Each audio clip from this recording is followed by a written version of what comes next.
Praise the lord. ఈరోజు నెహెమ్యా గ్రంథం మొదటి అధ్యాయాన్ని చదువుకుందాం. హకల్యా కొడుకు నెహెమ్యా మాటలు.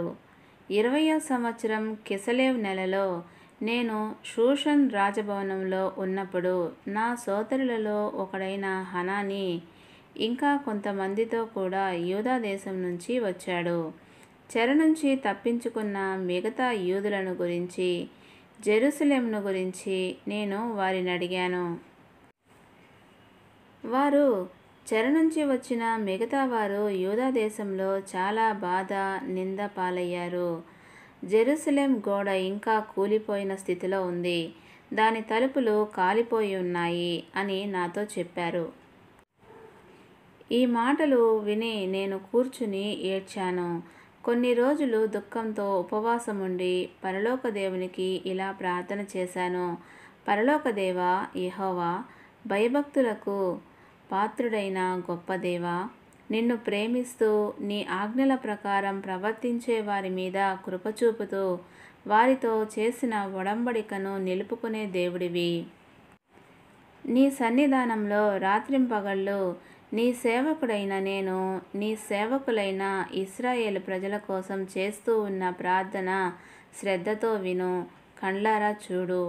ఇశ్రాయేలు ప్రజలమైన మేము నీకు వ్యతిరేకంగా చేసిన పాపాలను ఒప్పుకుంటున్నాను. నేను నా తండ్రి వంశం వారు పాపాలు చేశాము.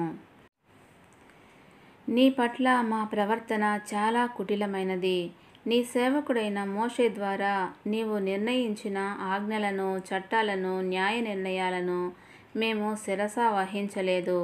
నీ సేవకుడైన మోషేకు నీవు ఆదేశించిన మాట తలుచుకో. నీవు అతనితో ఇలా అన్నావు కదా, మీరు ద్రోహం చేస్తే నేను జనాలలోకి మిమ్మల్ని చెదరగొట్టి వేస్తాను. అయితే మీరు నా వైపు తిరిగి నా ఆజ్ఞల ప్రకారం ప్రవర్తిస్తే భూమి కొనల వరకు మీరు చెదిరిపోయి ఉన్న అక్కడి నుంచి కూడా మిమ్ములను సమకూరుస్తాను. నా పేరు ఉంచడానికి నేను ఎన్నుకున్న స్థలానికి మిమ్ములను వచ్చేలా చేస్తాను.